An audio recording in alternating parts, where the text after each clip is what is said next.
আও কামা ক্বালা নবী সাল্লাল্লাহু আলাইহি ওয়াসাল্লাম।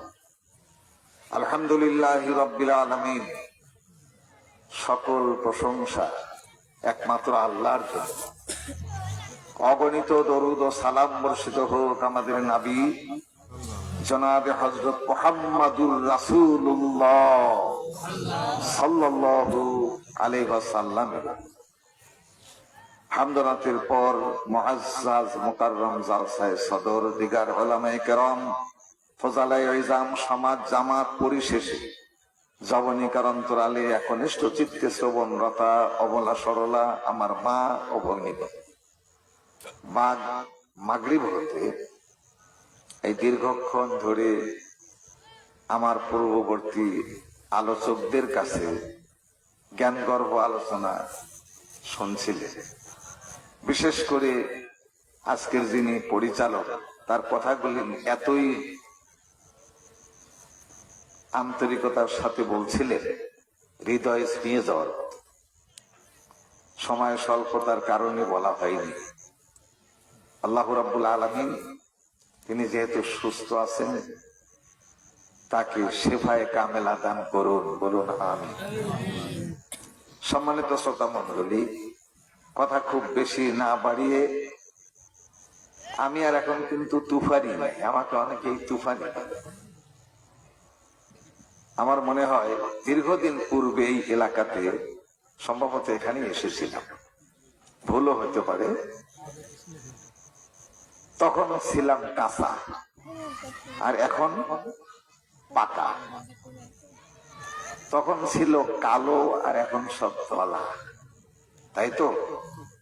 জীবনের উত্থান এবং পতন এটা তো থাকবেই। তবে আমার ভালো লাগছে যে এই এতগুলি দানাদার লোক এখানে যে অধীর আগ্রহ নিয়ে বসে আছে, কোরআনের প্রতি আপনাদের অগাধ বিশ্বাস, ভালোবাসা এবং আমল করার মানসিকতা, এটাই প্রমাণিত। আল্লাহ রাব্বুল আলামিন তার রাসূলকে দিয়ে যে হাদিস শোনায় দিয়েছেন যে আল কোরআন হুজ্জাতুল লাকা আও আলাইকা। আল্লাহ রাসূল সাল্লাল্লাহু আলাইহি ওয়াসাল্লাম বলেছেন, কোরআন তোমাদের পক্ষে দলিল অথবা কোরআন তোমাদের বিপক্ষে দলিল।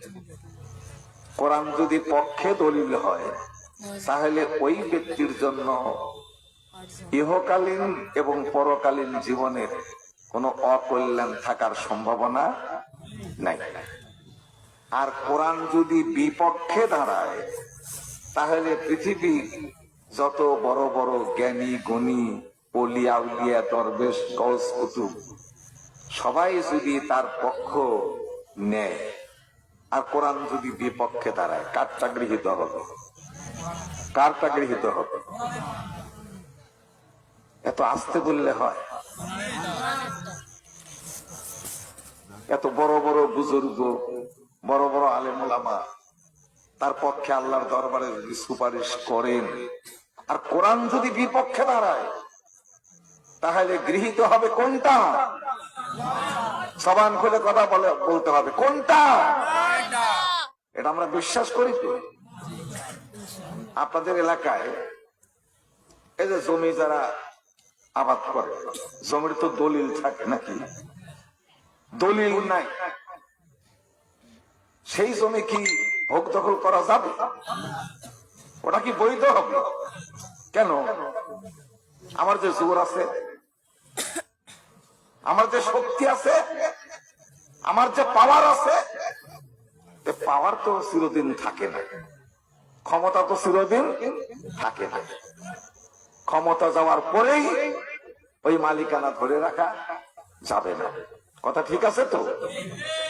শিক্ষিত সমাজের কাছে আমার জিজ্ঞাসা, বিনা দলিলে যেমন জমির মালিকানা দাবি করা যায় না, ওটা অবৈধ, ওটা চলে না। ঠিক আছে তো কথা? ঠিক আছে। যদি কেউ জোর করে খায়, বল প্রয়োগ করে খায়, তাকে কি বলবেন আপনারা? অবৈধ।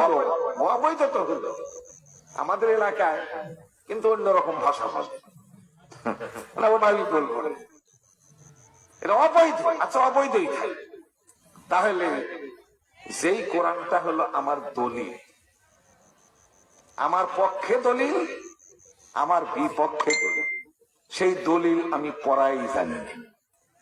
ওর ভেতরে কি মাল মশলা আছে আমি কিচ্ছু জানি না। আমি জানি চুবো খাওয়া আর এটা হলো আল্লাহর কালাম, এইটুকু বিশ্বাস করি।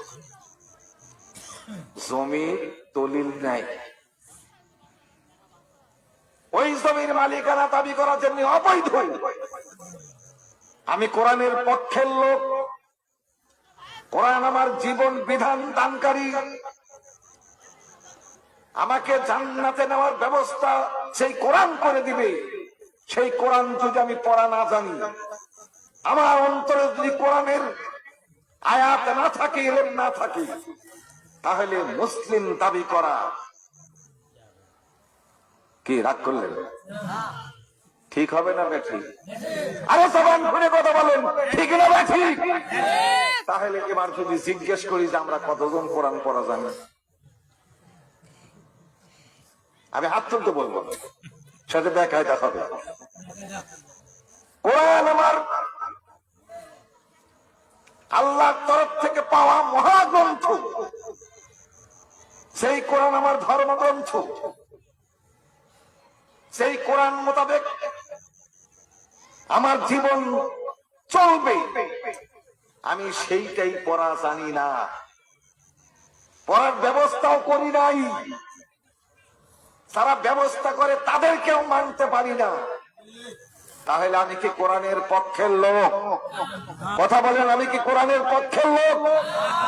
আমি কোরআন পড়া জানি না, আমি যদি বলি আমি কোরআনের পক্ষের লোক, কোরআন আছে যেখানে আমরা আছি সেখানে, কোরআন নাই সেখানে আমরা নাই সেখানে, মিথ্যুক। এ দাবি ভিত্তিহীন। তার মানে আমি পড়াই জানি না। সম্মানিত শ্রোতা মণ্ডলী, আল্লাহ রাব্বুল আলামিনের রাসূল বলেন, ইন্নাল্লাযী লাইসা ফী জাওফিহি শাইউম মিনাল কোরআন কাল বাইতুল খারিব। যে দিলের ভিতরে কোরআন নাই, যে দিলের ভিতরে কোরআনের আয়াত নাই, ইলম নাই, ওটা হলো উজার ভিটার ন্যায়। উজার ভিটায় বিরান ভিটা, সেখানে একা একা যেতে মান ভয় পায়। ওখানে দেওদত্তের বসবাস, ওই নির্জন জায়গায় কেউ যেতে চায় না, ভয় করে কি করে না? করে। যে দিলের ভিতরে কোরআন নাই, যে অন্তরে কোরআন স্থান পায় নাই, ওইটা হলো উজার ভিটার ন্যায়। সেখানে গানও থাকতে পারে, সিনেমাও থাকতে পারে, নাকি নর্তকীও থাকতে পারে। তারপরে আপনার যে মোবাইলে, মোবাইল তো আছে নাকি? অ্যান্ড্রয়েড মোবাইল নাই এলাকায়? ওর ভিতরে নাই। পৃথিবীর এমন কোন জিনিস নাই যে তার ভিতরে নাই। যার দিলে কোরআন নাই, তার ভিতরে ওই জিনিস থাকতে পারে কি পারে না? ভরা পাত্রে যদি পানি ঢোকানোর চেষ্টা করা হয়, যতটুকুন ঢুকাবেন ততটুকুন বের হয়ে যাবে। হ্যাঁ, যতটুকুন ঢুকাবেন ততটুকুন বের হয়ে যাবে। আমার ভিতরে যদি গান বাদ্য ভরপুর থাকে, আমার অন্তঃকরণ যদি পরিপূর্ণ থাকে অন্যায় অবিচার দিয়ে, যতটুকুন কোরআন শিখবো, যতটুকুন কোরআনের বিধান পালন করব, ততটুকুন অন্যায় ভিতর থেকে বের হয়ে যাবে। তাই প্রত্যেকের উচিত কোরআনের শিক্ষা গ্রহণ করা। তাই প্রত্যেকের উচিত কোরআনের তেলাওয়াত করা। তাই প্রত্যেকের উচিত শুধু কোরআনকে চুম্বন দিয়েই ভালোবাসা প্রদর্শন না করা, বরং তার ভিতরে কি আছে, কি মাল মশলা আছে, ওটা খুঁজে খুঁজে খুঁজে খুঁজে বের করা। বলেন কথা ঠিক না বেঠিক? সম্মানিত শ্রোতা মণ্ডলী, বহু ওয়াজ হয়ে গেছে, আমি কিছু শক্ত কথা বলবো, তাতে রাগ করবেন না তো? এই যে আমার কথাগুলো কিন্তু শক্ত হয়ে যাচ্ছে। তার মানে উচিত কথায় বন্ধু বেজার, গরম ভাতে বিড়াল বেজার, সোস্তারাতে চোর বেজার, বুড়া মানুষ সিরিয়ায় বেজার, জুয়ান লোকের মজা হয়। ভেবে দেখেন কথা মিথ্যা। আমি যে কথাগুলি বলছি হৃদয়ে যে উপলব্ধি করুন। জমির দলিল না থাকলে যদি জমির মালিকানা দাবি করা অবৈধ হয়, আমি কোরআনের পক্ষের লোক, কোরআনকে ধর্মগ্রন্থ হিসেবে, আল্লাহর কালাম হিসেবে বিশ্বাস করি, পড়া জানি না, তাহলে আমার দাবিটা আংশিক মিথ্যায় পর্যবসিত হয় কি হয় না? এই জন্যই তো আল্লাহ রাসূল প্রত্যেকটা মুসলিম নর এবং নারীকে বিদ্যা শিক্ষা করা ফরজ করে দিয়েছে। আর এই বিদ্যা শিক্ষার ভিতরে কোরআনের শিক্ষাটা হলো সবচাইতে শ্রেষ্ঠ। সম্মানিত শ্রোতা মণ্ডলী, আপনাদের কাছে আমি যে কথাটা বলতে চাচ্ছি, আজকে যুব সমাজের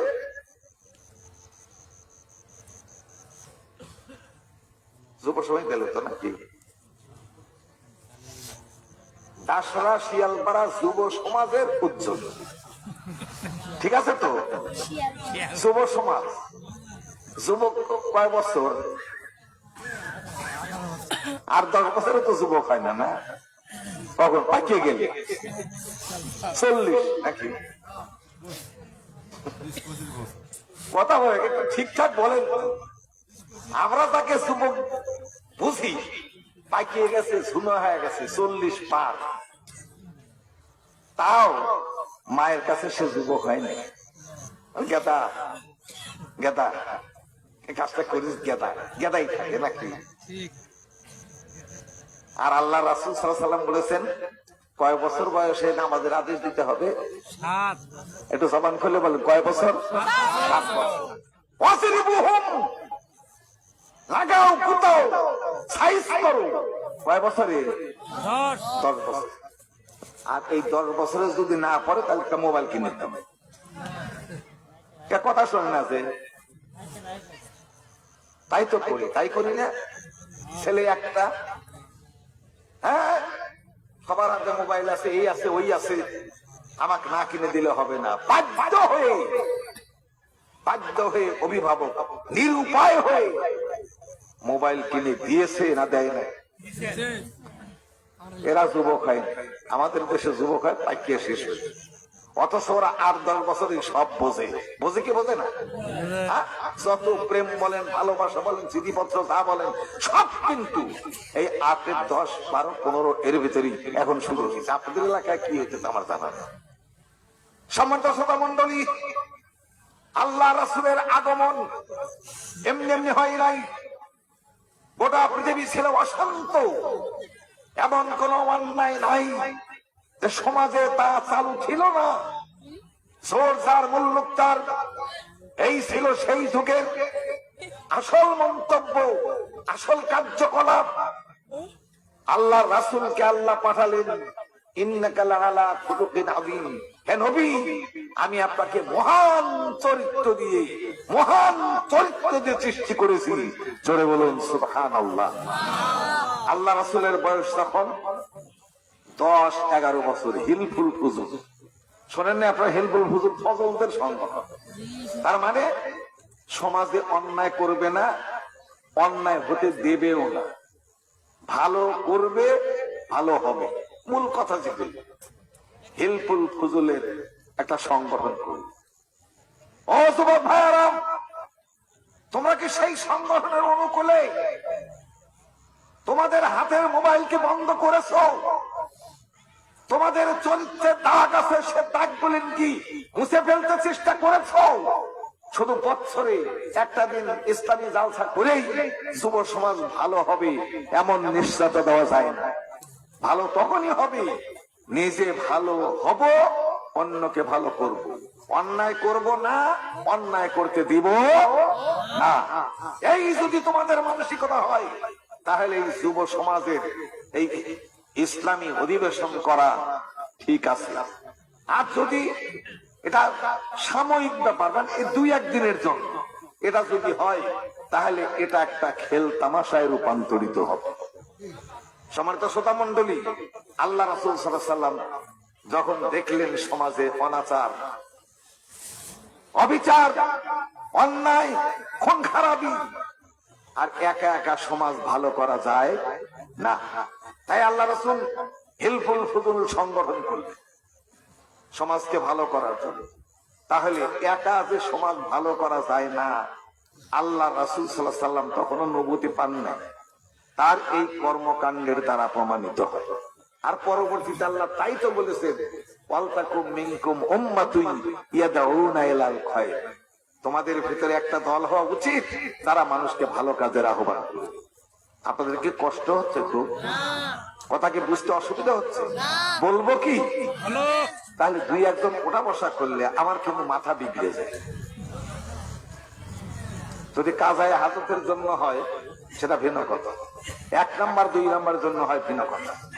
আর যদি ভালো লাগতেছে না, কেমন হচ্ছে, অমল হচ্ছে, বুড়াকে নিয়ে আইছে আগে, এরকম যদি হয়, আল্লাহে বিল্লাহে আল্লাহে, কোরআন থেকে কথা বলছি, কোরআনের বিপক্ষে অবস্থান করে কে জানেন? কোরআনের বিপক্ষে দাঁড়ায় কে জানেন? কে দাঁড়িয়েছিল জানেন? কথা আস্তে আস্তে, একদম জানে খালি নাকি? বিপক্ষে দাঁড়িয়েছিল কে? কথা কম কে? কোরআন তেলাওয়াত আল্লাহর রাসূল আল্লাহকে নির্দেশ দিয়েছেন করার জন্য, রাসূল কোরআন তেলাওয়াত করেছেন। অনেকেই শুনেছে, আবু জেহেল শুনেছে কিন্তু মানে নাই, ওর কাটুর কাটুর কাটুর কাটুর চাটুর চুটুর চাটুর চুটুর চলতেই আছে। আবু জেহেলের দালাল কি দুনিয়াতে এখন আছে না? না না না, এখানে তো আছে। এখানে আলোচনা করবেন কেন? চুক্তি করে বসে শুনতে হবে। এখানে আল্লাহ রাব্বুল আলামিনের রাসূলের ভাষাতে যেখানে কোরআনের আলোচনা হয়, সেখানে অসংখ্য অগণিত ফেরেশতা সেখানে উপস্থিত হয়। ওই হাদিস তো বলার সময় পাবে। আল্লাহ রাসূল সাল্লাল্লাহু আলাইহি ওয়াসাল্লাম বলেছেন, যখন রাত্রি হয় একদল ফেরেশতা গোটা পৃথিবী সায়ের করতে থাকে, ভ্রমণ করতে থাকে। ইয়াবতাগুনা মাজালিসাল যিকরি, ইয়াবতাগুনা তারা তালাশ করে, খোঁজ করে, মাজালিসাল যিকরি, মাজলিসুন হলো এই যে জালসা বৈঠক, আর মাজালিসুন বহু বচন। মাজালিসাল যিকরি, জিকির মানে হলো কোরআন। ইন্না নাহনু নাযালনা যিকরা ওয়া ইন্না লাহু লাহাফিজুন। তাহলে কোরআনের মাহফিল যেখানে হয়, ফেরেশতার দল খুঁজতে থাকে। ফালাম্মা ওয়াজাদু কাদু মাহুম, আল্লাহ রাসূল বলেন ফেরেশতারা ঘুরতে ঘুরতে এই ধরনের সালসা, এই ধরনের মাহফিল যেখানে কোরআনের আলোচনা হয়, এইটা যখন পেয়ে যায়, কাদু মাহুম, ফেরেশতারা তাদের সাথে সাথে বসে যায়। সুবহানাল্লাহ। বাড়ির যা সুবহানাল্লাহ করেন ভালো। তাহলে এখানে ঈমানদার যেমনি আছেন, অগণিত অসংখ্য ফেরেশতা এখানে উপস্থিত আছেন আল্লাহর রাসূলের ভাষায়। বিশ্বাস হয় তো? বিশ্বাস হয়? কথা বলেন, তোমার বিশ্বাস হয়? বিশ্বাস না করলে ঈমান থাকবে না। যতক্ষণ পর্যন্ত এখানে আলোচনা চলবে ততক্ষণ পর্যন্ত ফেরেশতারা ওই অবস্থায় থাকবে। এরপরে যখন এই মাহফিল, এই জালসা শেষ হবে, ফালাম্মা ফাররাকু সাইদ ইলা রাব্বি, জালসা যখন শেষ হবে, ফেরেশতারা তাদের রবের কাছে চলে যাবে। আল্লাহ রাব্বুল আলামিন জিজ্ঞেস করবেন, মিন আয়না জিতুম ওয়া হুয়া আলাম, আল্লাহ জিজ্ঞেস করবেন, হে ফেরেশতারা তোমরা কোথা থেকে আসলে, কোন জায়গা থেকে আসলে? ওয়া হুয়া আলাম, অথচ আল্লাহ ভালোভাবেই জানেন ফেরেশতারা কোথা থেকে গেল। জানে না? ফেরেশতা সব জায়গায় জানে, সব কথাই জানে। আমার সাথে আছে ফেরেশতা, আপনার সাথে ফেরেশতা আছে। কিরামান কাতিবিনা ইয়ালামুনা মা তাফআলুন মা ইয়ালফিযু মিন কাওলিন ইল্লা লাদাইহি রাকীবুন আতীদ। কার কথা? আল্লাহ। আছে তো, ফেরেশতা আছে। আমার ভাইয়েরা, আল্লাহ সব কিছু জানেন। তারপরে জিজ্ঞেস করবেন। কেন জিজ্ঞেস করবেন? কারণ আছে। আপনার বিবাহে যখন ইজাব কবুল হয়, একজন তো বলে যে অমকের ছেলে এত টাকা নগদ, এত টাকা বাকি মহারণা দিয়ে বিবাহ করতে আসছে, ওকে কি বলেন? যে ওই যে মহিলাকে পড়ায়, আমাদের এলাকায় উকিল বলে। উকিল আর সাক্ষী থাকে কয়জন? 3 জন সাক্ষী থাকে, উকিল, তাই না? তাহলে একটু খেয়াল করে দেখেন তো, এই উকিল যখন যে ওই মেয়েকে, ওই 3 জন অন্য মানুষও থাকে, ওই 3 জনকে সাক্ষী করে বলতেছে যে অমকের ছেলে অমক এত টাকা নগদ, এত টাকা বাকি মহারণা দিয়ে তোমাকে শাদী করিতে আসিয়াছে, তুমি তাকে স্বামী বলে স্বীকার করো। এখন কবুল বলুক আর সেটাই বলুক, কোন এলাকায় কোনটা আছে আমার জানি না। এইটা যখন 3 জন শুনবে, 3 জন সিলেক্ট, ওই তিনজন শুনে গিয়ে ইমামের কাছে বলবে যে হ্যাঁ ওই মহিলা স্বামী বলে স্বীকার করেছে। আপনি শুনেছেন? হ্যাঁ শুনেছি। সত্যি শুনেছেন না? বলে হ্যাঁ সত্যি শুনেছি। সত্যি শুনেছি? বলে হ্যাঁ সত্যি শুনেছি। আপনার সাক্ষী কে? আরেকজন বলল তিনজন। আর শেষে বলতেছে আমার সাক্ষী হলো আল্লাহ। সবাই তো জানে। তিনজন জিজ্ঞেস করা হলো কেন? ওরা ওই কাজে সিলেক্টেড, ওদেরকে নির্বাচন করা হয়েছে, তাই ওদেরটাই গৃহীত হচ্ছে। খুব ভালো করে বুঝে। তাহলে ফেরেশতারা এখান থেকে যখন গেল, ফেরেশতা এসেছে তো খোঁজার জন্য, যখন গেল আল্লাহ জানেন যে এই জায়গার থেকেই গেল। তারপরে জিজ্ঞেস করবেন মিন আয়না, যে তুমি কোথার থেকে আসলে গো? ফেরেশতারা উত্তর দিবে যে না মিন মাজা আলিসাল যিকর। আল্লাহ এই যে এটা খেতলালের দাসরা নাকি? হ্যাঁ হ্যাঁ, এই যে এখানে এই দাসরা শিয়ালপাড়া, এখান থেকে আসলাম। তারপরে অমুক জায়গা অমুক জায়গা শিয়ালাপাড়া। ও আচ্ছা, শিয়ালাপাড়া, শিয়ালাপাড়া, ওখান থেকে আসলাম। বিভিন্ন জায়গায় জালসা তো হচ্ছে। এবার আল্লাহ জিজ্ঞেস করবে আচ্ছা আসলে তো ওখান থেকে, আচ্ছা ওখানে কি হচ্ছিল? আল্লাহ জিজ্ঞেস করতেছে। বলে আল্লাহ ওখানে ওই মহল্লার কিছু লোক বসে বসে ওখানে বসেছিল, বসে বসে ওরা ওই হামিদুনা, ওরা আলহামদুলিল্লাহ আলহামদুলিল্লাহ বারবার করে পড়ছিল। ফেরেশতারা কার কাছে বলছে? আল্লাহর কাছে। তাহলে আমরা একটু আলহামদুলিল্লাহ পড়তে পারি না? একটু জবান খুলে বলি আলহামদুলিল্লাহ। অনেকেরই মুখ এখনো খোলেনি, এখন অন্ধ হয়নি। আমরা জবান খুলে বলি আলহামদুলিল্লাহ। তাহলে ফেরেশতারা আল্লাহর কাছে বলবে, ফেরেশতারা আমরা তো দেখতে পাচ্ছি না, আমরা কিন্তু প্রশংসা করলাম, আল্লাহ তুমি এদের কাছ থেকে সাক্ষী নিয়ে নিও। বলেন আমিন। আর কি করে? আল্লাহ ওরা সুবহানাল্লাহ সুবহানাল্লাহ এরকম তাসবিহ পাঠ করছিল। আমরা একটু জবান খুলে বলি, জবান খুলে বলি সুবহানাল্লাহ। আরো জবান খুলে বলি সুবহানাল্লাহ। বেশ কয়েকটা শব্দ অতটুকু বলতে পারবো না, মেইন করা বলি। আল্লাহ ওই জায়গায় বসে বসে ওই কাব্বিরুনাকা, ওরা তোমার নামে ধ্বনি দিচ্ছিল, আল্লাহু আকবার ধ্বনি দিচ্ছিল ওইখানে বসে বসে। তাহলে আমরা একটু ধ্বনি দেব না? একটু আল্লাহু আকবার ধ্বনি কি দেব? এই সব কথা বলো, ধ্বনি কি দিব না? ভালো বুঝতে পারছি, ধ্বনি কি দিব? দেখা যাক, একটু জোরে দিতে হবে। আশেপাশে যারা আছে দেখি ছুটে আসে না। লিল্লাহি তাকবীর, আল্লাহু আকবার। এরসা জোরে পারেন না? হ্যাঁ, আরে ভোটের তকবীর তো শুরুই হয় না এলাকা হয়েছে। এলাকায় কি ভোটের তকবীর শুরু হয়েছে? হয় নাই। ওই আসতেছে, ওই আবার তকবীর দেওয়া শুরু করবে। কোনো কোনো ব্যক্তির লুঙ্গি খুলিয়ে যায়, হুঁশ থাকে না, আছে না? বেহুশ। এখানে আল্লাহ নামের ধ্বনি দিতে হবে, এত আসতে দিলে হবে না। এই মহল্লার যুবক এখানে আসতে হবে। রাজি আছেন? তাহলে এই গিয়ারটা একটু চেঞ্জ করে বোঝা গেল, দেবেন তো? মুরব্বীরা রাগ করছেন বোধ না? আরে আপনি একটু দেন, আর যুবকদের উৎসাহ দেন। লিল্লাহি তাকবীর, আচ্ছা একটু আগায় ধরে দুই তিন জনের হাত উড়েছে, আর সবাই হাতটা নিচে রাখেছে।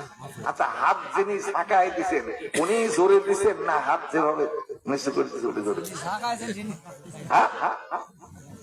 হাত একটু উঁচু করলে শক্তি বাড়ে না কমে? বাড়ে। শক্তি যদি বাড়ে তাহলে আওয়াজ বাড়বে না কমবে? তাহলে যে কয়েকজন হাত উঁচু করে দিয়েছে ওরাই জোরে দিছে না যারা হাত, কারা কারা জোরে দিছে? যারা হাত তুলছে। আপনাদের হাত তুলে কেটে কষ্ট হবে না? হাত একটু উঁচু করলে কষ্ট হবে? কষ্ট হবে। তাহলে তকবীরের ধরনের একটু পাল্টায় দিই। আমি বলবো লিল্লাহি তাকবীর, আপনারা বলবেন আল্লাহু আকবার। আমি বলবো আল কোরআনের আলো। ঘরে ঘরে ঘরে ঘরে তো আছে মুরগি বুঝতেছে ডিম পাচ্ছে, সংসার তো মেলা দূর গেল, দিলে দিলে যাবে। অন্তরে যদি কোরআন থাকে, ও যেখানে যাবে, পর্ণ কুটিরে থাকলে সেখানে কোরআনের তেলাওয়াতি হবে। আমি বলবো লিল্লাহি তাকবীর, আপনারা বলবেন আল্লাহু আকবার। আমি বলবো আল কোরআনের আলো, আপনারা বলবেন দিলে দিলে চালো। আমি বলবো বাতিলের বেড়া চাল, আপনারা বলবেন ভেঙে দাও ভেঙে দাও। ও যুবক, ও যুবক, পৃথিবীর আনাচে কানাচে ইসলামের যে সূর্য বীর্যের আলোচনা শুরু হয়েছে, আমার ভাইরা এই মুহূর্তে ইমানি জজ্বা বাড়াতে আল্লাহ নামের ধ্বনি দুহাত তুলে মুষ্টিবদ্ধ করে তাকবীর লাগাও। বদরের প্রান্তরে 313 জনের তাকবীর ধ্বনিতে আকাশ বাতাস প্রকম্পিত হয়েছিল। 1000 কাফের বাহিনী সিগাল কুকুরের মতো মাঠ থেকে পলায়ন করেছিল। সেই যুবককে আজ ঘুমায় নাকি?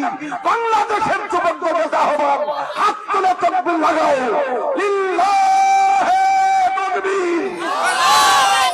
আদরণে অনেকের অর্ধেক করেছে, অনেকের অর্ধেক। হাত টান করেন। লিল্লাহি তাকবীর। আল কোরআনের আলো দিলে দিলে চালো, দিলে দিলে চালো। বাতিলের বেড়া চাল, বাতিলের বেড়া চাল। লিল্লাহি তাকবীর, লিল্লাহি তাকবীর। আলহামদুলিল্লাহ, রাগ করেন নাই তো? খুব কষ্ট হলো কি? আরে এরপরে যদি আবার ঘুমান, এটা তো অপারেশন করা, বুঝলেন না? তারপরে যদি এমন তেমন হয় আর একটু বাড়ায় দেওয়ার চেষ্টা করবো ইনশাআল্লাহ। তাহলে ফেরেশতারা আল্লাহর দরবারে সাক্ষী দিবে যে ওরা আল্লাহ নামের ধ্বনিও দিয়েছে। আল্লাহ জিজ্ঞেস করেন ফেরেশতারা আর কি করছিল? বলে আল্লাহ ওইখানে ওরা ওয়াইয়াস্তাগফিরুন, ওরা তোমার কাছে গুনাহ মাফ চাচ্ছে। আমরা কি গুনাহ মাফ চাবো? তওবা ফরজ দিল না? আমরা তো সবাই করি। জীবনের গুনাহ মাফ পেতে এই তওবাগুলো ভালো করে একটু শিখেন, এটাই কাজ দেবে। এখানে এসেছি, লাভ তো ওইটাই। আমি যে হাদিস নাম দিয়েছি তার শেষের দিকে ওই কথাই আছে। আল্লাহ জিজ্ঞেস করবেন ফেরেশতারা কি করছিল? বলে আল্লাহ ইয়াসআলুনাকা, তোমার কাছে কিছু চাচ্ছিল। ওয়া মিম্মা ইয়াসআলুনি, কি চাচ্ছিল? ইয়াসআলুনাকা জান্নাতাকা, আল্লাহ তোমার জান্নাত চাচ্ছিল।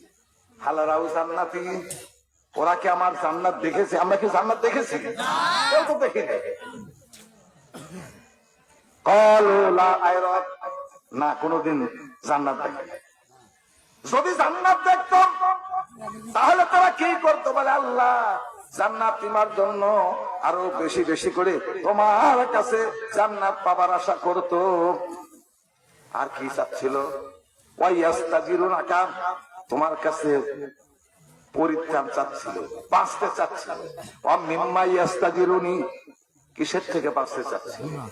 ইয়াস্তাজিরুনাকা মিন নারিকা, তোমার জাহান্নাম থেকে বাঁচতে চাচ্ছিল। হাল রাউ নারী, ওরা কি আমার জাহান্নাম দেখেছে? ক্বালুলা আরাব, না দেখে। যদি দেখতো তাহলে কি করতো? বলে আল্লাহ বেশি বেশি করে জাহান্নাম থেকে বাঁচবার জন্য চেষ্টা করতো।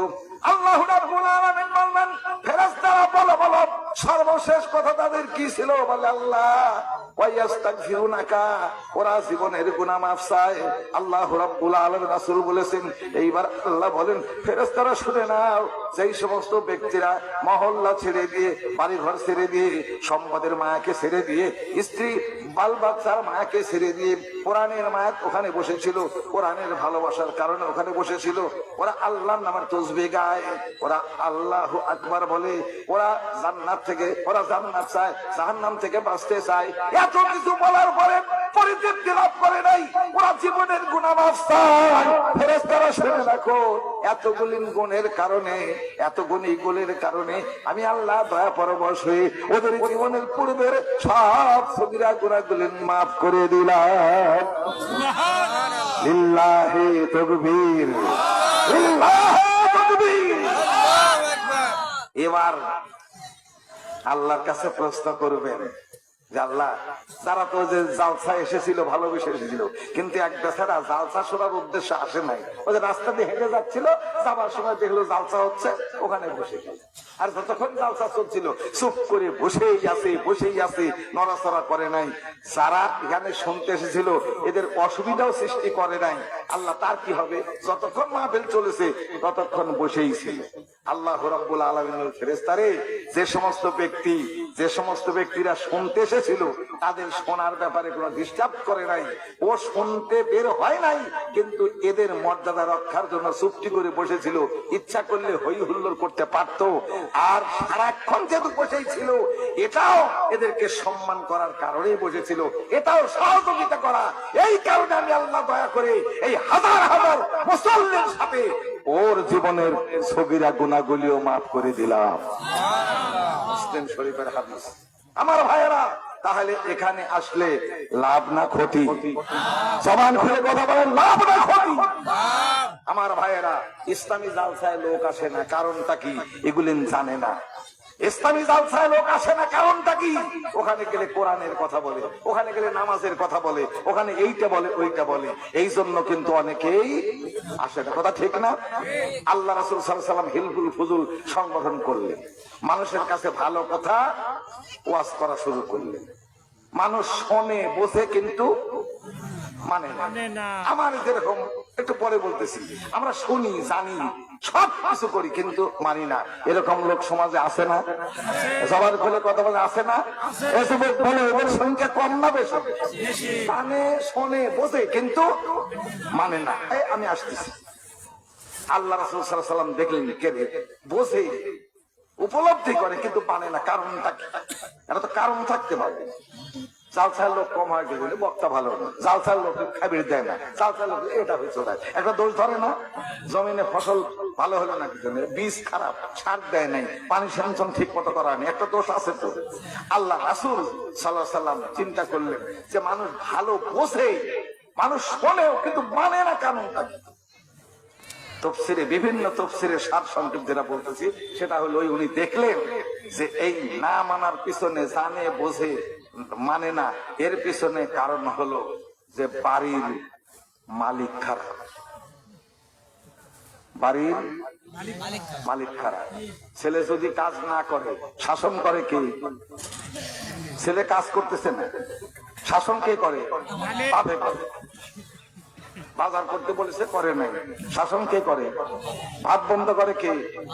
মোবাইল কিনে দেয় কে? তাহলে এই বাপটাই যদি ওকে গালি দেয় সবসময়, সেই জাদা বাপই নামাজ পড়ে না, নামাজের কথা বলে, হ্যাঁ? তাহলে এই সন্তান খারাপ হওয়ার একমাত্র কারণ হলো পিতা মাতা। 2 নম্বর কারণ হলো, আমি কিন্তু ভোটের কথা বলবো না, এশারায় যদি পড়ে যায় তাতে আমার কিছু করার থাকবে নাকি? নেতা খারাপ, নেতা খারাপ। নেতা ছিলেন তো, হ্যাঁ? যে কোনো কাজ গেলে টেবিল পার হয় না যতক্ষণ পর্যন্ত তল দিয়ে মুসাফা না করা হয়। আছে না? আমার ভাইয়েরা, নেতা যদি খারাপ হয়, নেতা যদি ঘুষখোর হয়, নেতা যদি মদারু হয়, তাহলে তার দলবল সাথে যে থাকবে, অভ্যাস একটু হতেই কি হতেই বা কথা কেন হতেই। আমি কারোর নাম বলতেছি না, যেটা হয় তাই বলতেছি। আর একটা কি?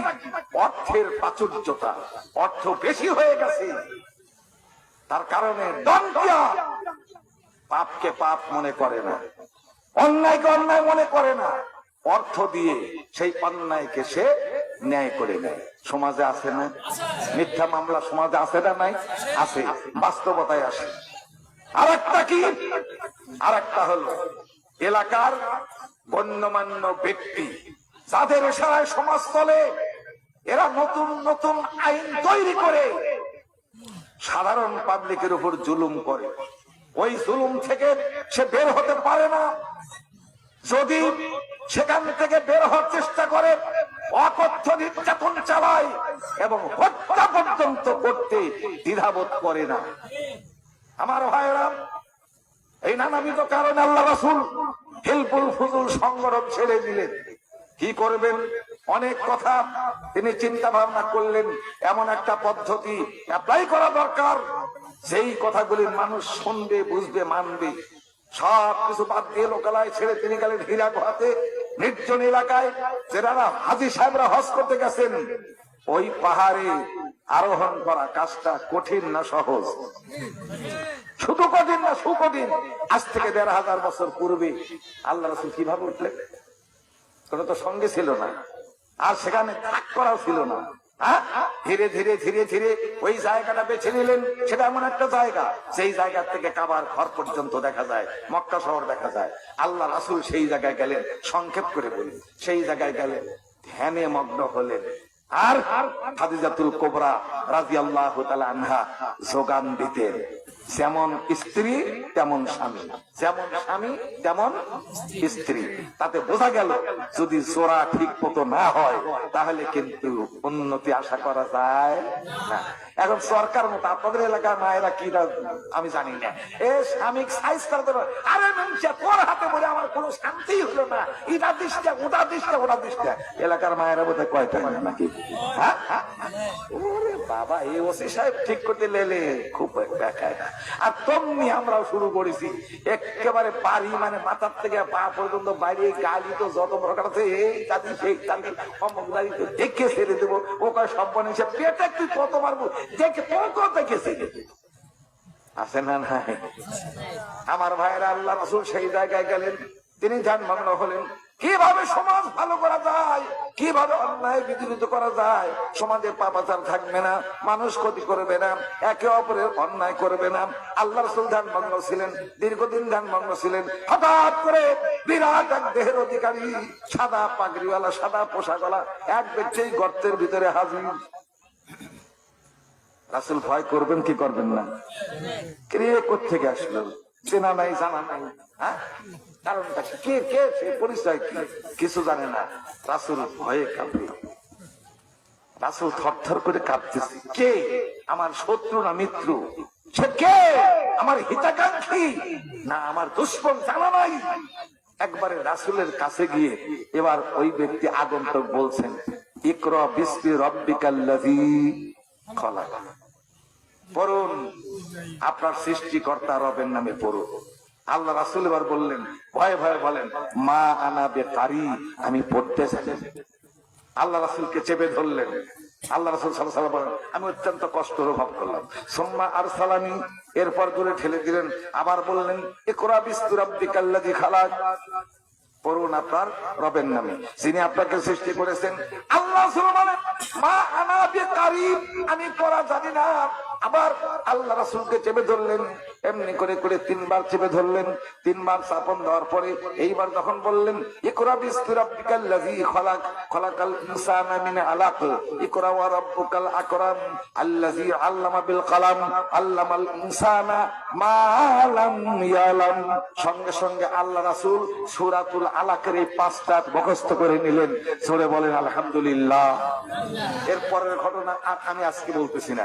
আমার ভাইরা, এবার আপনাদের কাছে আমি প্রশ্ন, একটু জ্ঞানী গুণীদের কাছে, শিক্ষিত ব্যক্তির কাছে প্রশ্ন। আল্লাহ রাসূল ওই হীরা গুহাতে গিয়েছিলেন সমাজের অনাচার দূর করার জন্য না অনাচার আরো বৃদ্ধি করার জন্য? সবাই বলেন, সমাজের অনাচার দূর করার জন্য। আর এই ব্যবস্থা দিয়ে দিলেন কে? আল্লাহ। আল্লাহ বললেন, হে নবী, তুমি যদি কোরআনের শিক্ষায় শিক্ষিত হতে পারো, কোরআনের ব্যবস্থা তুমি যদি চালু করতে পারো, অন্যায় অবিচার জুলুম নির্যাতন থাকবে না।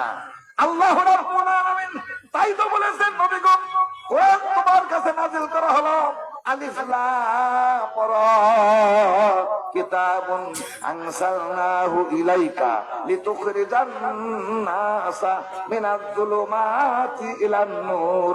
আল্লাহ রাব্বুল আলামিন বলেন, ও নবী, তোমার কাছে আমি কোরআন নাযিল করলাম, লিতুখরিজান নাস, মানুষকে তুমি বের করবে, মিনাজ যুলুমাত, জুলমাতুন মানে অন্ধকার, আর জুলুমাত মানে অন্ধকার সমূহ।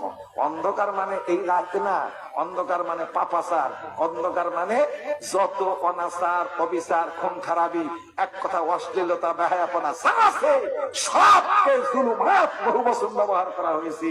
হে নবী, তোমার কাছে কোরআন নাযিল করা হয়েছে লিতুখরিজান নাসা মিনাজ যুলুমাতি ইলান নূর। মানুষকে জান্নাতের পথে নিয়ে আসবে, আলোর পথে নিয়ে আসবে। এই জন্য কোরআন নাযিল করা হয়েছে। ঘোষণাকার। এবার বলেন তো, সেই যুগে আল্লাহ রাসূল যখন ওই অসভ্য বর্বর জাতির কাছে কোরআন শুনিয়েছিলেন, তারা কোরআন শোনার পর ভালো হয়েছিল না হয় নাই? সে যুগের মানুষ এই যুগের চাইতে ভালো ছিল না খারাপ ছিল?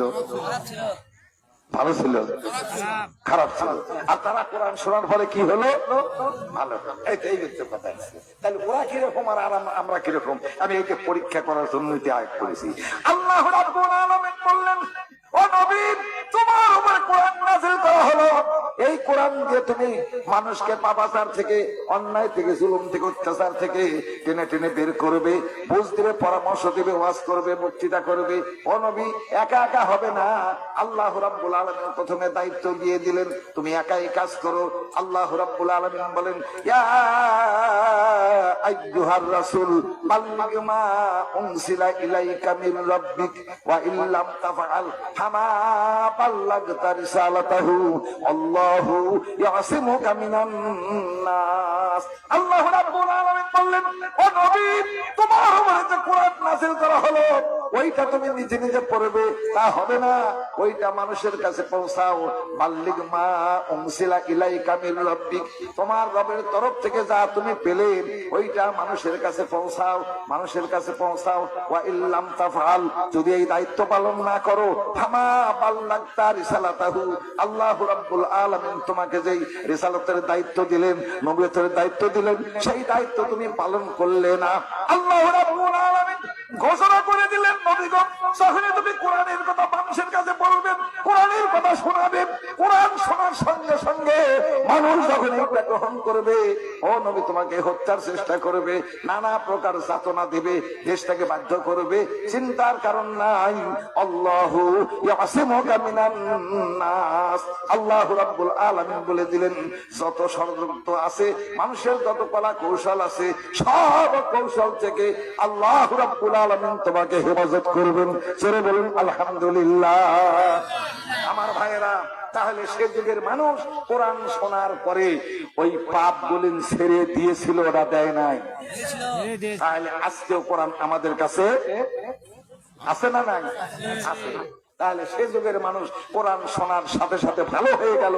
আজ আমরা মুসলমানের ঘরে জন্মগ্রহণ করে, মুসলমান মায়ের উদরে জন্মগ্রহণ করেও কেন আমরা ভালো হতে পারি নাই? ওই কাফের, ওই বেঈমান কোরআন গ্রহণ করার সাথে সাথে ওরা অভদ্র ছিল, ভদ্র হয়ে গেল, অশান্ত ছিল, শান্ত হয়ে গেল, ওরা দুর্ধর্ষ ছিল, অত্যন্ত ভদ্র, মার্জিত, রুচি সম্পন্ন হয়েছিল। যারা অন্যের সম্পদ ভক্ষণ করত, এরা অন্যের সম্পদের রক্ষক হয়ে গেল। আমার ভাইয়েরা, সে যুগের ওই কাফেরেরা, বর্বরেরা আইএমএ জাহিলিয়াত যুগে কোরআন শোনার পরে তারা যদি ভালো হয়, ওই আমরা কেন আজকে মুসলমানের ঘরে কোরআন শোনানোর পরে কেন মুসলমান নামাজ পড়ে না? কেন মুসলমান কোরআনের শিক্ষা গ্রহণ করে না? কেন মুসলমান কোরআনের বিপক্ষে, কোরআনের হুকুম আছে তার বিপক্ষে চলে? বলুন, এই মুসলমান আর ওই সেই যুগের মুসলমান, কাফের থেকে মুসলমান যারা হয়েছিল, তারাই ভালো না আমরা ভালো?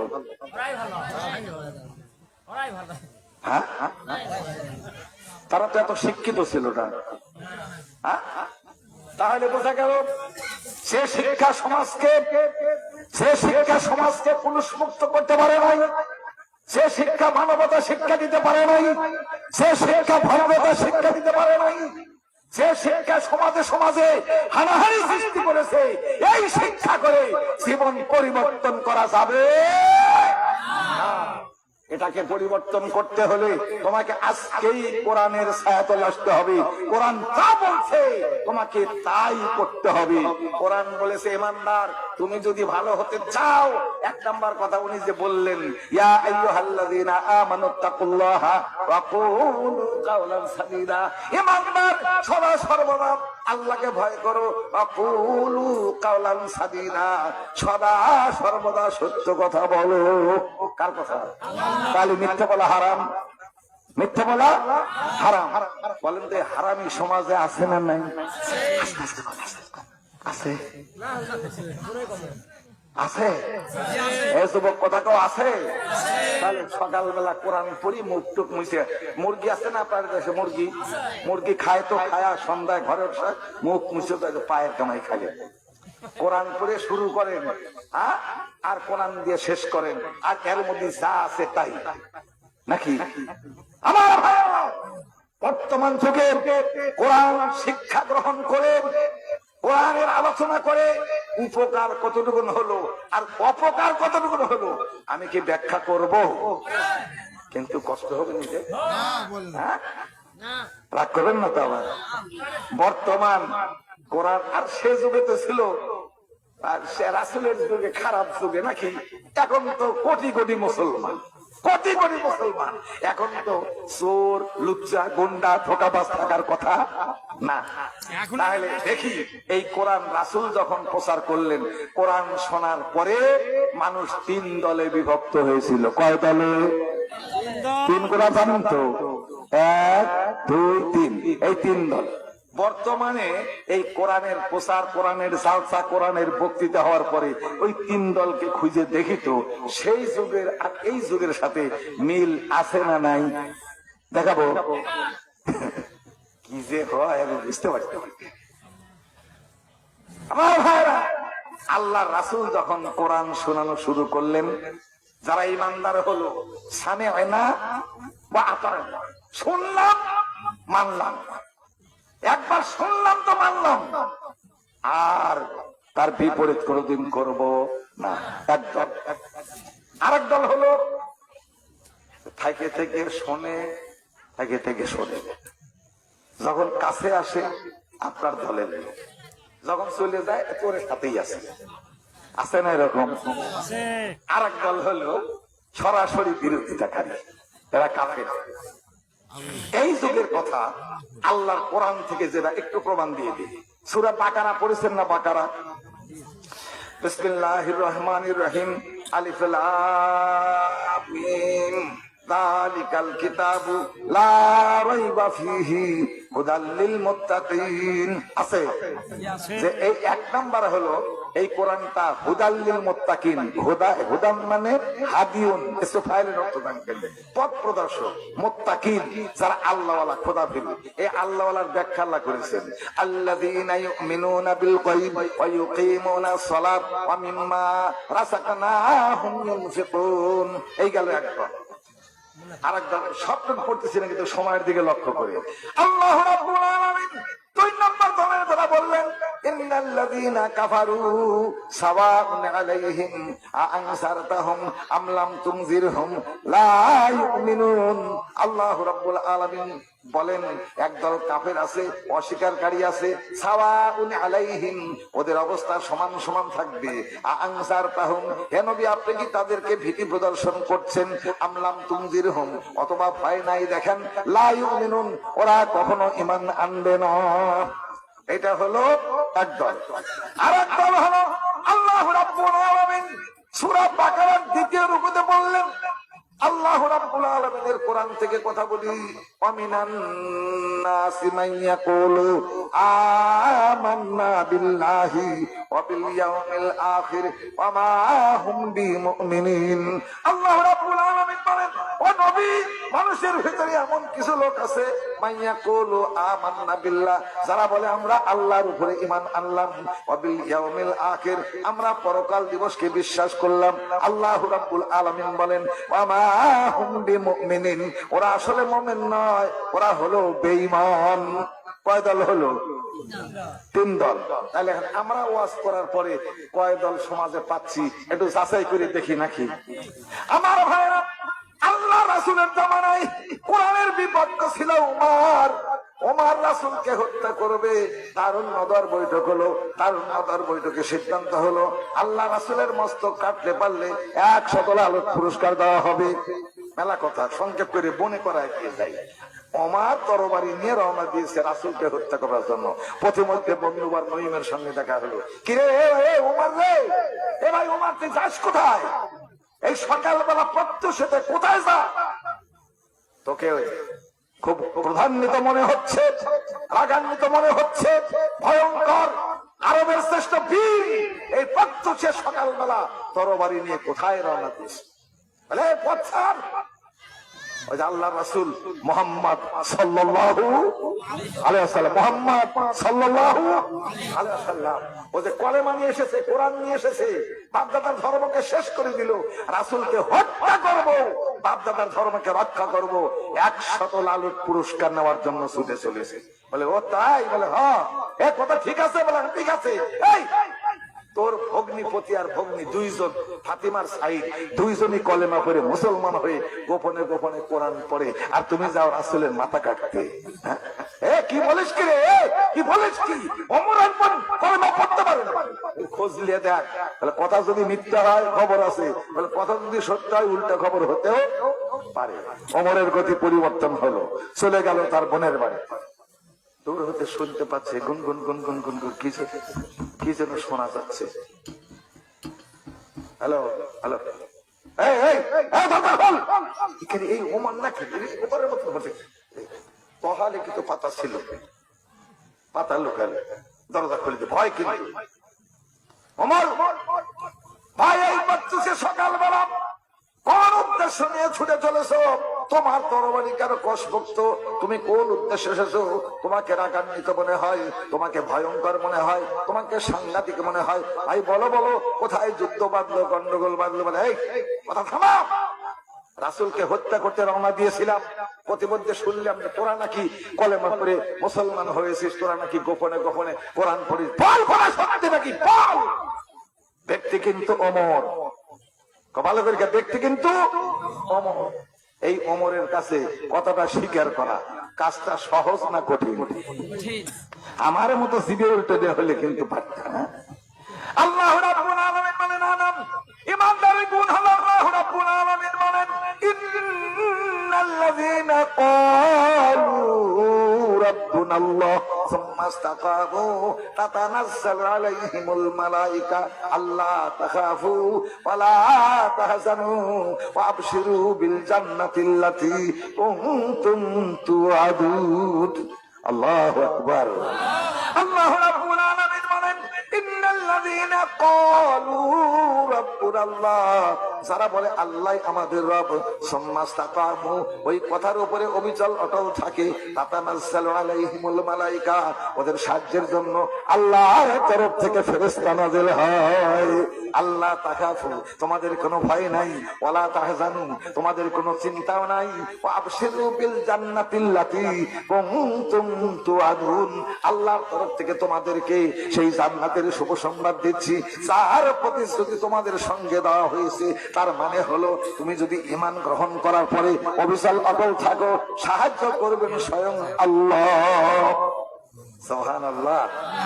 আমার ভাইরা, ওমর যখন শাসন করেন, ভগ্নিপতি বলে হা হা আমরা কোরআন পড়ে মুসলমান হয়েছি।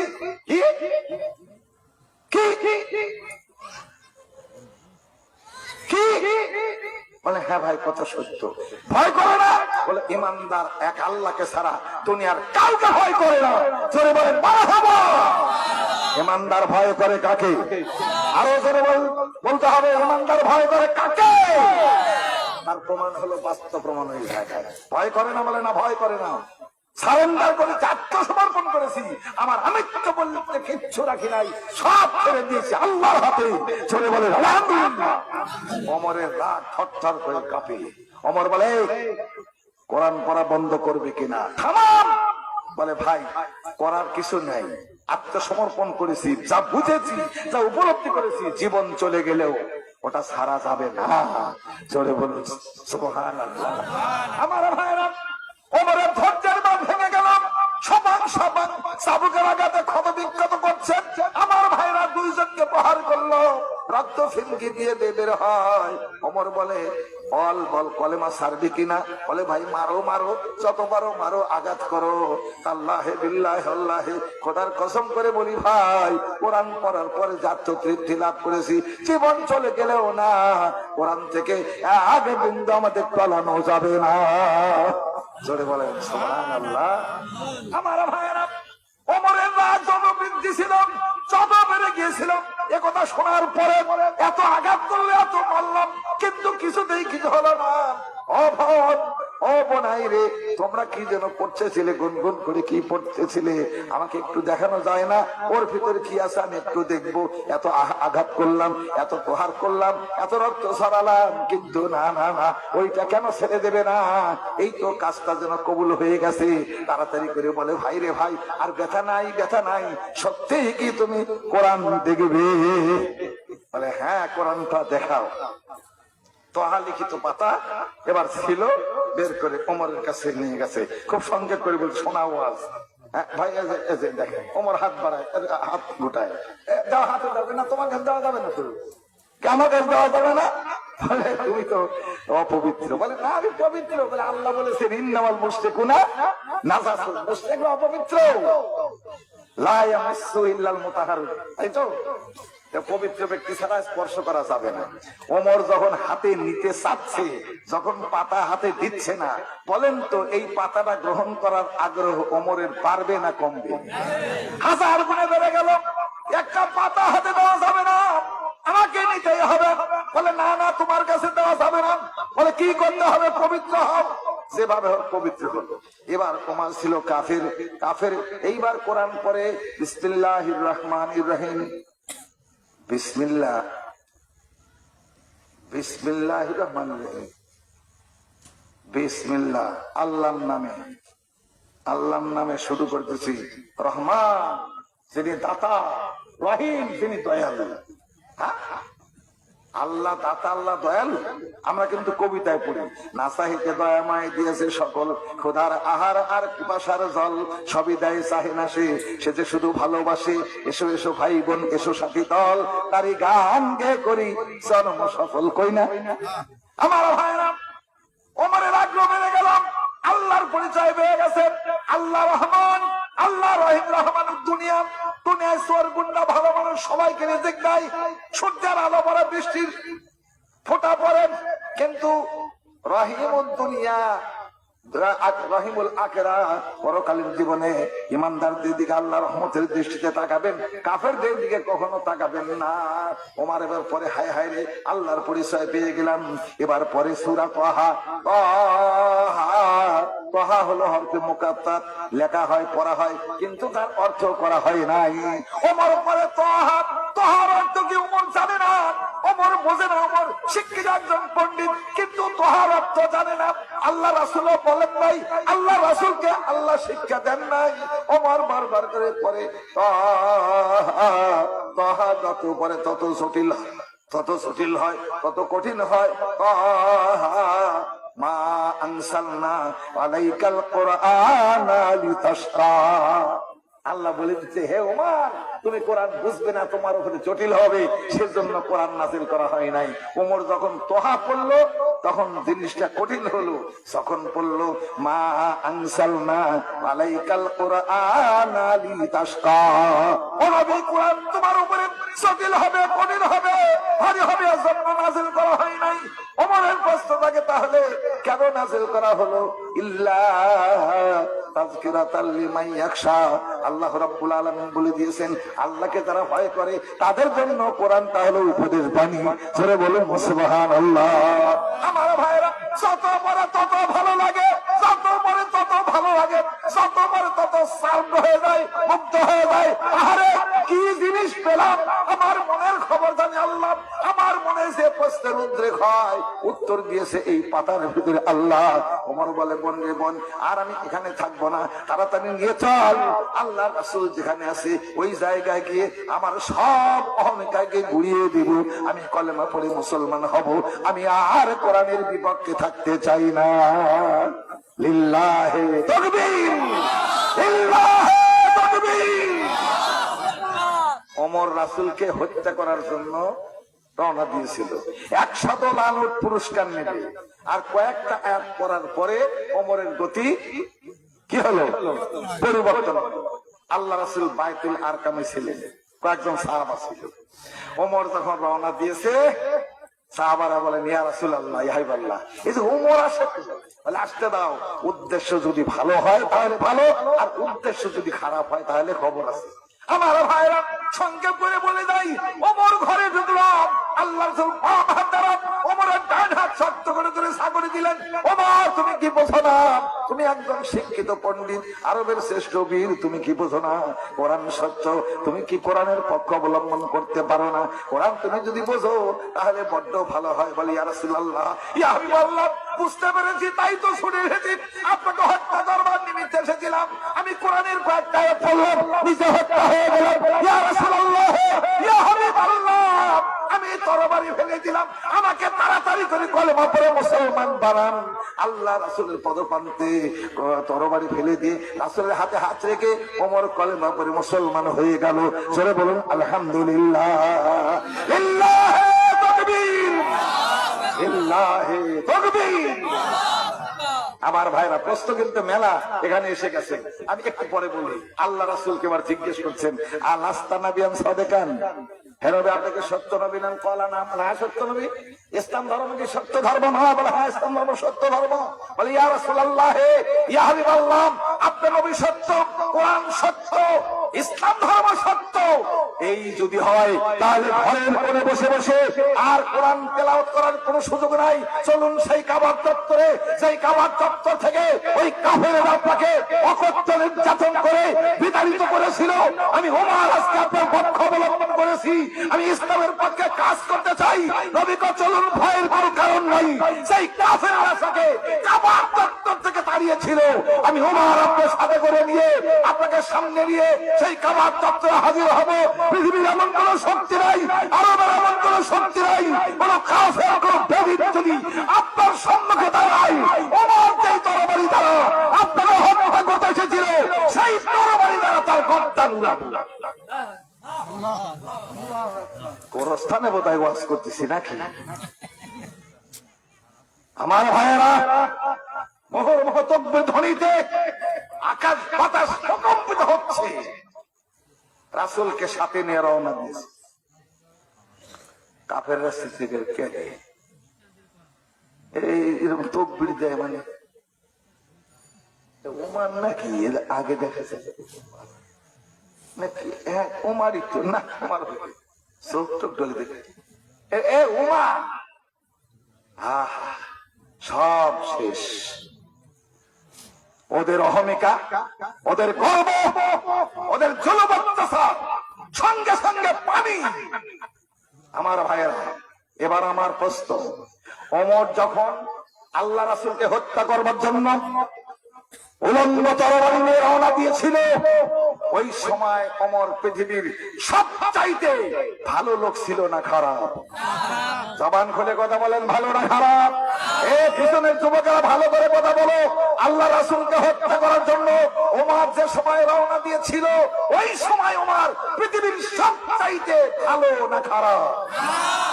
এরপরে কোরআন যখন বুঝলো, কোরআনের কয়েকটা আয়াত পড়ার পরে ওমরের গতিমতি যখন পাল্টে গেল, এবার সেই ওমর কলেমা পড়ে মুসলমান হওয়ার পরে রাসূলকে সাথে নিয়ে, সাহাবাদের সাথে নিয়ে কাবার থেকে তাকবীর ধ্বনি দিতে দিয়ে রওনা দিয়েছে। এবার বলুন, এই ওমর পৃথিবীর হাজার বীরের চাইতে ভালো না খারাপ? আরো জোরে বলতে হবে, ভালো না খারাপ? পরিবর্তন আসলো কিসের কারণে? তাহলে বোঝা গেল, কোরআন যদি ঠিক মতো বুঝে পড়া হয়, কোরআন যদি ঠিক মতো উপলব্ধি করা হয়, তাহলে কাফেরের কুফরিয়ার থাকে না, বাতিলের বাতুলতা থাকে না। নিশ্চয়ই মানুষ ভালো হয়ে যাবে যদি কোরআন পড়ার মতো পড়ে। কি বলেন, কথা ঠিক না ব্যাঠি? আমরা কোরআন পড়ি,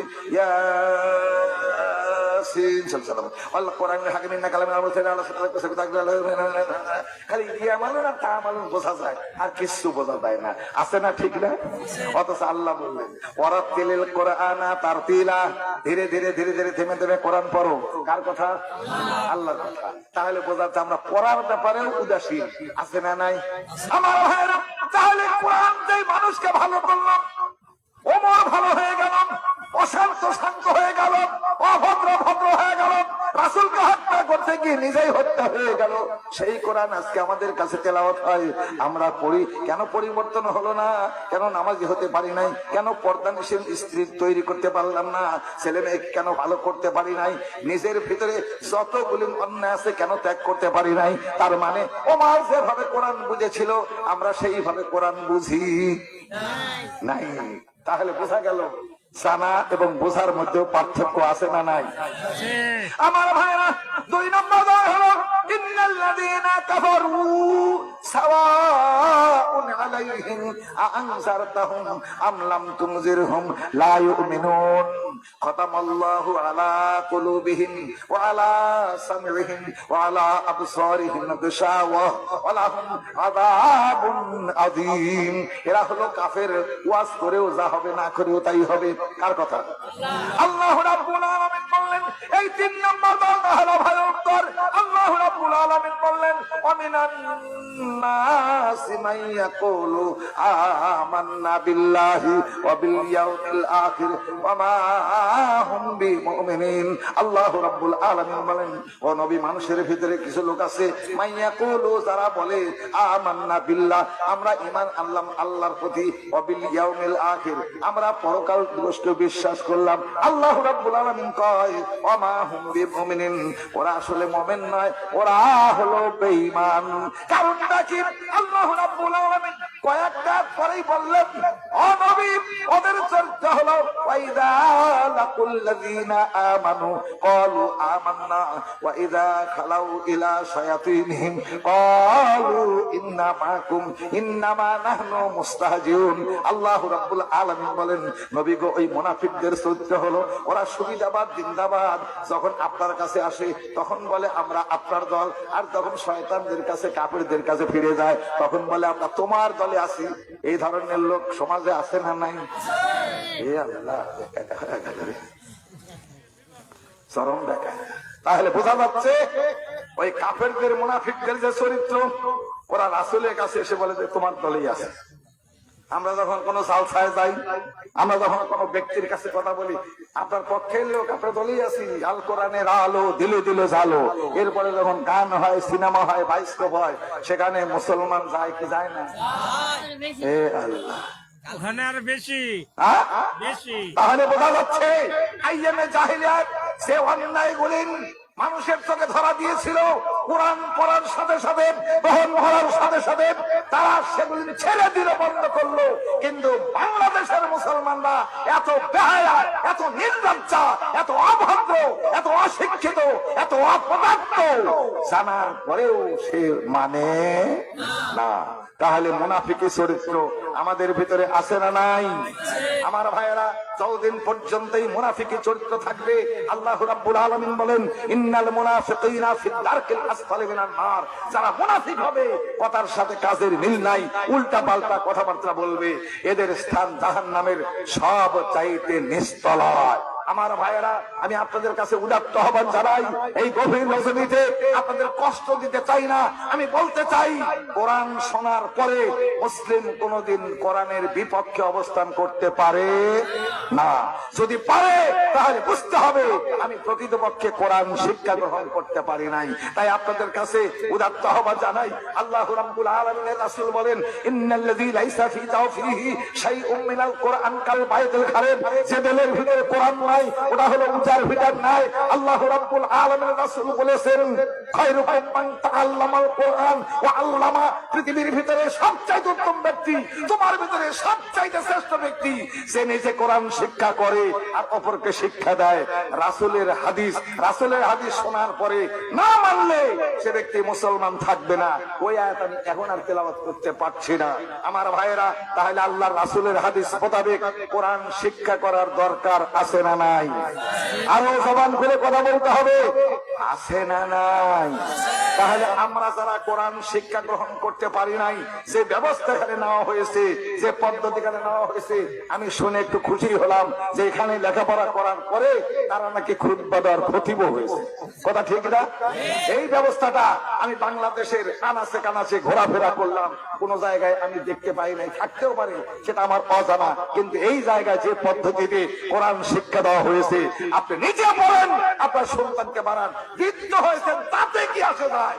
সবাই যদি এভাবে কোরআন শিক্ষা করে তাহলে এই সমাজে অন্যায় থাকতে পারে? আরো জোরে বলেন, অন্যায় থাকতে পারে? তাহলে এই শিক্ষাটা চালু থাকবে কি থাকবে না? এই যুবক কথা বলো, থাকবে কি থাকবে না? সেই সমস্ত যুবকদের প্রচেষ্টায় আজকে এখানে ইসলামী জালসা করা হচ্ছে। আমার উদাত্ত আহ্বান, ওই যুবকদেরকে 5 ওয়াক্ত নামাজি হতে পরিহার করে চলতে হবে। তোমায় তোমরাই হবে আগামী দিনে ভবিষ্যৎ। আমাদের দেশে হবে সেই ছেলে কবে কোথায় না বড় হয়ে কাজে বড় হবে, মুখে হাসি মুখে বলতে যে ভরা বোন মানুষ হইতে হবে এই যার বোন। সেই সন্তান যদি করে যেতে পারেন নিশ্চয়ই সমাজ একদিন ভালো হবেই হবে ইনশাআল্লাহ। আমার ভাইয়েরা, তাহলে এবার আমার কথা হলো যে আল্লাহর রাসূল যেটা করেছেন, আল্লাহর রাসূল যেটা বলেছেন আমাদেরকে মানতেই হবে। আমি ওই আয়াত আর পড়বো না। এবার আমি আপনাদের কাছে উদাত্ত আহ্বান জানাই এখানে। আচ্ছা, তাহলে আর কোনো কথা নাই। আমি আপনাদের কাছে যেটা বুঝাতে চেয়েছিলাম সেটা বোধহয় আপনারা পুরোপুরি বুঝতে পেরেছেন। কোরআন যদি পড়ার মতো পড়া যায়, জানার মতো জানা যায়, অন্যায় থাকতে পারে। আজকেও চেনা হয়, সে যুগেও চেনা ছিল। ওরা জেনা যখন হারাম তখন ছেড়ে দিল, আর আমরা জেনা হারাম জানি তারপরে ছাড়তে পারি না। মদখোর, ওরা ছিল মদখোর। যখন কোরআন মদ হারাম করেছে তারা আইএমএ জাহিলের যুগ ছেড়ে দিল, আর আজকের যুগে আমরা মদ হারাম তাও আমরা ভক্ষণ করি, সহযোগিতা করি। আছে না নাই আমার ভাইয়েরা? সে যুগে ওই 1400 বছর পূর্বে, 1500 বছর পূর্বে নারীদের কোনো স্বাধীনতা ছিল না, ভোগ্য পণ্যের মতো ব্যবহার করা হতো। আজকে 1500 বছর পরে মুসলমান সমাজে, মুসলিম সমাজে, মুসলিম দেশে আজকে বলেন যে না আছে না নাই, প্রেস কোয়ার্টার আছে না নাই? তাহলে ওই আইএমএ জাহিলের দোষ দিয়ে আমি নিজে ঘরে থাকতে পারি না। ওই দোষগুলি চিরতরে আমার ভিতর থেকে মুছে ফেলতে হবে, সমাজের ভিতর থেকে মুছে ফেলতে হবে। এইটাই হোক আমাদের ম্যান্ডেট, এইটাই হোক আমাদের সাধনা। এই পথকে অনুসরণ করে চলি, নিশ্চয়ই সওয়াব দেবেন কে? সওয়াব দেবেন আল্লাহ। আর কথা না বাড়াই, রাত অনেক হয়ে গেছে। আপনাদের কাছে উদাত্ত আহ্বান জানাই আমার এই ভাঙা ভাঙা কণ্ঠে, একবারে বুড়ো বয়সে আর কি যে কথাগুলো আমি শোনালাম, তাতে কি রাগ করেছেন না খুশি? খুশি হয়েছেন? তাহলে কোরআন শিখলে কি হবে? আসুন না, এই রাতের গভীরে যখন রাত্রি হয় পিতামাতার কথা মনে হয় না? হয়। কি করেন তখন? আপনি কোরআন শেখেন, আপনি দোয়া শেখেন। আপনার পিতামাতা চলে গেছে, এত আদরের সন্তান, কত ভালোবেসে কত কি করেছেন। আপনি যদি একান্ত সাক্ষাতে তাকে রাখবেন, আল্লাহুম্মা গফির লাহু ওয়ারহামহু ওয়াআফিহি ওয়াআফু ওয়া আকরিম নুজুলাহু ওয়া ওয়াসি মাদখালাহু ওয়া আগসিলহু বিল মাই ওয়াস সালজি ওয়াল বারদ ওয়া নাক্কিহি মিনাল খাতায়া কামা ইউনাক্কা সাবুল আবিযু মিনাদ দানাস ওয়া আবদিলহু দারান খায়রাম মিন দারিহি ওয়া আহলান খায়রাম মিন আহলিহি ওয়া যাওজান খায়রাম মিন যাওজিহি ওয়া আদখিলহুল জান্নাতা ওয়াইজহু মিন আযাবিল কবর। এমনি করে করে তুমি যদি কাঁদো, আমার ভাইরা, সেই সমস্ত সন্তানরা পিতামাতার হক আদায় করতে পারে নাই, ভুল বুঝতে পেরেছেন, তুমি প্রত্যেক নামাজ অন্তরে আল্লাহর দরবারে ফরিয়াদ করো, রব্বির হামহুমা কামা রব্বায়ানি সাগীরা, রব্বির হামহুমা কামা রব্বায়ানি সাগীরা। তাও তুমি না পারো, আল্লাহ রাব্বুল আলামিন বলে দিলেন, ওরে পাপীরে, তোমার জীবনে পাপ আছে, তুমি রাত্রিতে জাগো, তাতাজাফা জুনুবুহুম আনিল মাযাজিদ ইয়াদউনা রাব্বাহুম খাওফান ওয়া তামা ওয়া মিম্মা রাযাকনাহুম ইউনফিকুন। আল্লাহ রাব্বুল আলামিন বলেছেন, যাদের জীবনে পাপ আছে ওটা দুনিয়া ঘুমায়, আর চোখে ঘুম আসে না, ঘুম আসে না। ও রাত্রিতে জাগলো, রাত্রিতে জেগে ও গোসল যদি ফরজ হয় গোসল করে নিল, ওই সব আলো নিভিয়ে দিয়ে ওই জিরো বাল্বটা জ্বালিয়ে দিয়েছে, সায় নামাজ পড়ে নিয়েছে, কেউ নাই, কেউ নাই, নিস্তব্ধতা ভেদ করে সে একা একা দাঁড়িয়ে গেছে। আমার ভাই, আল্লাহ রাব্বুল আলামিন বলেছেন, কোন পাপী বান্দা যদি ক্ষমা নিতে চায়, রাতের গভীরে 12টার পরে রাত ঘুম থেকে জাগবে, ঘুম থেকে জেগে যায় নামাজে দাঁড়াবে। আল্লাহ রাসূল বলেছেন, ওই সময় আল্লাহ ডেকে ডেকে বলেন, হাল মিন মুস্তাগফিরিন, কেউ আছো কি ক্ষমা প্রার্থনাকারী? আমি তাকে ক্ষমা করে দিব। আল্লাহ রাসূল কয়, ওই সময় আল্লাহ সামায় দুনিয়ায় নেমে এসে ডেকে ডেকে বলেন, আমার ভাইয়েরা, কোন ব্যক্তি যদি সেই ভয়ে ভীত হয়ে, জাহান্নামের ভয়ে ভীত হয়ে এবার যায় নামাজে দাঁড়ালো, জীবনের পাপকে ক্ষমা নেওয়ার জন্য আল্লাহর দরবারে করুণ করে ধরে কাঁদলো, রব্বানা যালামনা আনফুসানা ওয়া ইল্লাম তাগফির লানা ওয়া তারহামনা লানাকুনান্না মিনাল খাসিরিন। এমনি করে করে যখন কাঁদবে, চোখের কোনা ভিজে ভিজে ভিজে ভিজে এইখানে সোয়ালটা ভিজে যাবে। আল্লাহ রাসূল বলেছেন, জাহান্নামের ভয়ে, আল্লাহর ভয়ে যার সোয়াল ভিজে যায়, চোখের পানি বের হয়ে সোয়াল ভিজে যায়, ইল্লা হারামাল্লাহু আলাইহিন নার, ওই সোয়ালের উপরে জাহান্নামের আগুন হারাম করে দেওয়া হয়। আল্লাহ রাব্বুল আলামিন রাসূল বলেছেন এরপরে এই ব্যক্তি ক্ষমা নেবে। এরপরে যদি মৃত্যু হয়ে যায় হাসরের দিন আল্লাহ রাব্বুল আলামিন যদি কাজী হয়ে বসবেন, সেই দিন আল্লাহ রাব্বুল আলামিনের তরফ থেকে একজন ঘোষণাকারী দাঁড়িয়ে বলবে, তোমরা কারা? তাতা জাফা জুনুবুহুম আনিল মাসাজিদ, ওরা কারা রাতের গভীরে জেগে জেগে ক্ষমা চেয়েছিলে, তাহাজ্জুদের সালাত পড়ে পড়ে ক্ষমা চেয়েছিলে, তোমরা কারা? দাঁড়াও। আল্লাহ রাসূল বলেন অল্প সংখ্যক লোক দাঁড়াবে, এদের সংখ্যা হবে খুবই নগণ্য। আল্লাহ রাব্বুল আলামিনের তরফ থেকে তারা ঘোষণা করবে, এ বান্দারা, তোমরা দুনিয়াতে অন্যায় করে ভুল বুঝতে পেরে নিজের পাপকে শুধরানোর জন্য রাতের গভীরে কেঁদেছিলে, তোমাদের চোখের পানিতে তোমাদের সোয়াল ভিজে দিয়েছিল, আল্লাহর ভয়ে কেঁদেছিলে। আজকে আল্লাহর তরফ থেকে ঘোষণা দেওয়া হলো, ওই বিচার শুরু হওয়ার পূর্বেই জান্নাতের গেট উন্মুক্ত করে দেওয়া হলো, তোমরা বিনা হিসেবে আল্লাহ জান্নাতে ঢুকে যাও। ইল্লাহে তাকবীর, ইল্লাহে তাকবীর। আমরা সেই সৌভাগ্যবান ব্যক্তি হতে কি রাজি আছি? আমার ভাইরা, আসুন সব ছেড়ে দিই, আসুন জীবন্ত সামান্য আজকেই এখন এই রকম, একটু পরে অন্যরকম হতে পারে না। যে বয়স ছিল, যে শক্তি ছিল, যে পাওয়ার ছিল, আর কিন্তু থাকবে না, ধীরে ধীরে ধীরে ধীরে কমতেই থাকবে। আসুন সেই যুবক কালকে একটু প্রাধান্য দেই। আমি আপনাদের কাছে যেটা বলতে চেয়েছিলাম সেটা হলো এই, সেই যুগের শিক্ষা আর এই যুগের শিক্ষা একই ছিল, কিন্তু তাদের মানসিকতা গ্রহণ করার পদ্ধতি আর আমাদের গ্রহণ করার পদ্ধতি এক হয় নাই। যে ব্যবস্থা আপনারা নিয়েছেন এই ব্যবস্থাকে চালু রাখুন, এই ব্যবস্থাকে চালু রাখুন, সমাজে শান্তি আসবেই আসবে ইনশাআল্লাহ। এই প্রত্যাশা ব্যক্ত করে আমি আপনাদের কাছে ক্ষমা চেয়ে নিচ্ছি। আর নয়, আবার যদি সুযোগ হয় দেখা হবে, কথা হবে, এই কথাটুকু আবদার করেই রাসূলের হাদিস মানলে রাসূলকে মানা হয়। আল্লাহ রাসূল বলেছেন কুল্লু উম্মতি ইয়াদখুলুনাল জান্নাহ, আমার সকল উম্মতি প্রত্যেকেই জান্নাতে যাবে। জোরে বলেন আলহামদুলিল্লাহ। ইল্লা মান আবা, আবা ব্যতিরেকে, ইলা মান আবা। রাসূলকে জিজ্ঞেস করা হলো আবা কারা? ক্বালা মান আতানি দাখালাল জান্নাহ। আল্লাহ রাসূল বলেন যারা আমাকে মানলো। আমাকে মানার অর্থ তাফসীরে মারিফুল কোরআনে বলা হয়েছে যে আমার আদেশ যারা মানলো, মানে রাসূল যে আদেশ করেছেন যা মানলো, দাখালাল জান্নাহ, ওরা জান্নাতে গেল। ওমান আসানি, যারা মানলো না, অবজ্ঞা করলো, অবহেলা করলো, মানলো না, ফাকাত আবা, ওরা অস্বীকারী, ওরা জান্নাতে যাবে না। অতএব রাসূলের কথা শোনার সাথে সাথে আমরা মানি, আমল করি। আল্লাহ রাব্বুল আলামিন আমাদের সেই তৌফিক দিন, আমিন, আল্লাহুম্মা আমিন। আর কথা না বাড়াই, এতটুকু কথা বলে শেষ করি। আমার বলার মাঝে যদি কোনো ত্রুটি হয় নিজ গুণে ক্ষমা করেন, আমার জন্য দোয়া করেন। আমি আপনাদের জীবনের কল্যাণ কামনায় চিতানি।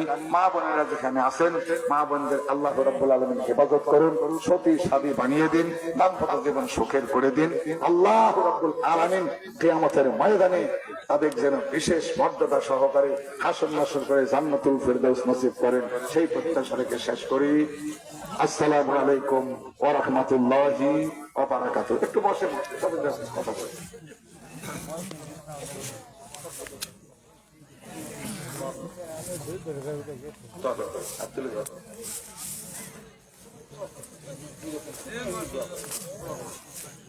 ভাইরা আমার, মজলিস শেষের যে দোয়া সেটা তো আছে। ওই হাত তুলতে গেলে অনেকেই বলে হাত তোলা যাবে না, অনেকেই বলে ভেজাল বাঁধানোর জন্য আমি আসিনি।